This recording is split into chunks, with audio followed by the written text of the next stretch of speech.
Hello everyone, আসসালামু আলাইকুম। Coral মাছের ভর্তা খেতে অনেক বেশি মজা লাগে, কিন্তু এই মাছ ভাজতে গেলে অনেক কষ্ট হয়, কারণ পিঠের যে কাঁটাটা এত শক্ত, আর এই কাঁটাটাও এত শক্ত, এটা কাটতে যেয়েই আমার হাত কেটে গেছিল।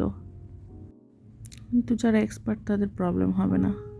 এই মাছটা ভালোভাবে লবণ, হলুদ, মরিচ, জিরার গুঁড়া দিয়ে মেখে একটু ভেজে নিতে হবে।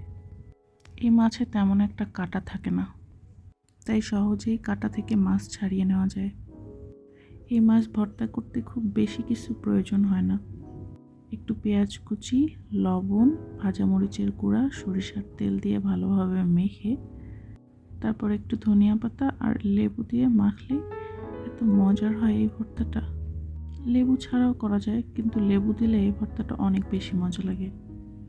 ও হ্যাঁ, মাছ মাখানোর সময়ও একটু লেবু নিয়ে দিবেন, তাহলে আর মাছের যে আষ্টে একটা গন্ধ সেটা থাকবে না।